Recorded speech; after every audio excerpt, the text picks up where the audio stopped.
मैं हूं अंजलि और आप देख रहे हैं समाचार 24 लाइव। तो आइए शुरुआत करते हैं आज की प्रमुख खबर से।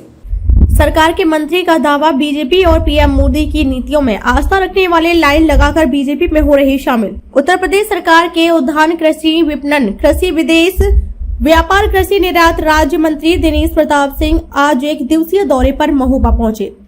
अमित शाह के निजी सचिव राकेश मिश्रा के गांव में आयोजित कार्यक्रम में शामिल होकर सरकार की योजनाओं का बखान किया है। इस दौरान उनके द्वारा अधिकारियों के साथ जनपद के विकास कार्यों को लेकर समीक्षा बैठक की गई और कृषि विभाग द्वारा लगाई गई प्रदर्शनी का अवलोकन कर प्रधानमंत्री आवास योजना के लाभार्थियों को उनके मकान की चाबियां सौंपी गई हैं। इस दौरान उन्होंने विपक्ष पर निशाना साधते हुए कहा कि अभी तमाम नेता हैं जो भाजपा में शामिल हो सकते हैं। दारा सिंह व ओपी राजभर बीजेपी की नीतियों से प्रभावित होकर बीजेपी में शामिल हुए हैं, तो वहीं सीमा हैदर के सवाल पर उन्होंने कोई जवाब नहीं दिया।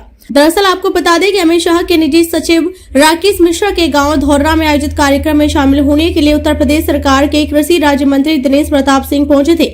अमित शाह के निजी सचिव राकेश मिश्रा के पिता स्वर्गीय गणेश प्रसाद मिश्र के जन्म शताब्दी कार्यक्रम में प्रशासन द्वारा आयोजित प्रदर्शनी और अन्य कार्यक्रम में बतौर मुख्य अतिथि राज्य मंत्री शामिल हुए। इस दौरान उन्होंने कृषि विभाग द्वारा लाई गई प्रदर्शनी का निरीक्षण किया। साथ ही प्रधानमंत्री आवास योजना के 11 लाभार्थियों को चाबियां सौंपी गई। इसके अलावा उद्यान विभाग के लाभार्थियों को भी प्रमाण पत्र दिए गए। उत्तर प्रदेश सरकार के मंत्री ने राज्य और केंद्र सरकार की जन कल्याणकारी योजनाओं का मंच से जमकर बखान किया है, जिसके बाद उन्होंने कृषि मंडी से 35 लाख रुपए की नवीन सड़क स्वर्गीय गणेश प्रसाद मिश्र के नाम पर बनाए जाने की घोषणा की है। इसके बाद उन्होंने जिले के अधिकारियों के साथ जनपद के विकास कार्यों को लेकर समीक्षा बैठक की। इस मौके पर सांसद पुष्पेंद्र सिंह चंदेल, सदर विधायक राकेश गोस्वामी, एमएलसी जितेंद्र सिंह सेंगर व जिले के डीएम और एसपी भी मौजूद रहे। इस दौरान उन्होंने पत्रकारों से वार्ता करते हुए कहा कि राकेश मिश्रा द्वारा अपने पिताजी की यादों की चिरस्थायी रखने के लिए धौर्या में अनेक कार्यक्रमों का आयोजन हुआ है। उनका संकल्प है कि यह कार्यक्रम 99वें वर्ष में प्रारंभ होकर 100वें वर्ष तक चले, ताकि उनकी यादों में जनहित कार्यक्रम संचालित होते रहें। उनके इस कार्यक्रम में बीजेपी सरकार उसका हाथ बटाती रहेगी।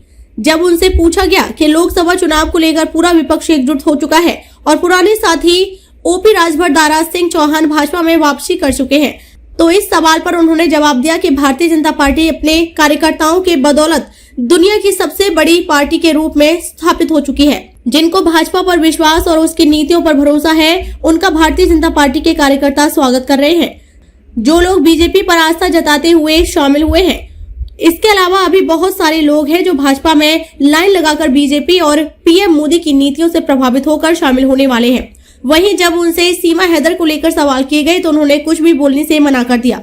महोबा से अंकित कुमार की रिपोर्ट। पर उनके सुपुत्र आदरणीय राकेश मिश्रा के द्वारा एक कार्यक्रम का आयोजन किया गया था, जिसमें वो अपने पिताजी की यादों को चिरस्थायी रखने के लिए अनेक कार्यक्रमों का आयोजन कर रहे हैं और उनका संकल्प है कि ये कार्यक्रम 99 वर्ष में प्रारंभ होकर के 100वें वर्ष तक चले। मैं शुभकामना देता हूँ कि आदरणीय राकेश मिश्रा जी अपने पिताजी की यादों को चिरस्थायी रखने के लिए 1 वर्ष लगातार जनहित के कार्यक्रमों को आगे बढ़ाते रहेंगे और मेरी सरकार उनके इस काम में हाथ बटाएगी। सर, लोकसभा चुनाव को लेकर जहां पूरा विपक्ष एकजुट हो रहा है, वहीं यूपी में ओम प्रकाश राजभर और दारा सिंह की फिर से भाजपा के एनडीए में वापसी हुई है, इसको किस नजरिए से देखती है आप? भारतीय जनता पार्टी अपने कार्यकर्ताओं की बदौलत आज दुनिया की सबसे बड़ी पार्टी के रूप में स्थापित है और मैं समझता हूं कि जिन जिन लोगों को भारतीय जनता पार्टी में आस्था, विश्वास और उनकी नीतियों पर भरोसा है, उनको हम सब भारतीय जनता पार्टी के कार्यकर्ता स्वागत करते हैं। और मैं समझता हूं जिन लोगों ने अभी भारतीय जनता पार्टी में आस्था व्यक्त करते हुए ज्वाइन किया है, इसके अलावा बहुत सारे लोग और भी लाइन लगाए हुए हैं कि भारतीय जनता पार्टी की नीतियां जो हमारे देश के यशस्वी प्रधानमंत्री आदरणीय नरेंद्र मोदी जी, उत्तर प्रदेश के यशस्वी मुख्यमंत्री जी, आदरणीय गृह मंत्री जी, सबके नेतृत्व में जो जनहित के काम हो रहे हैं, उससे पूरे देश के लोग प्रभावित हैं और मैं समझता हूं कि बहुत सारे लोग अभी और भारतीय जनता पार्टी को स्वीकार करके और मजबूत करने का काम करेंगे। खबरों में अब तक लिए बस इतना ही। मिलते हैं फिर ऐसी ही बड़ी खबर के साथ। तब तक के लिए नमस्कार और देखते रहिए समाचार 24 लाइव।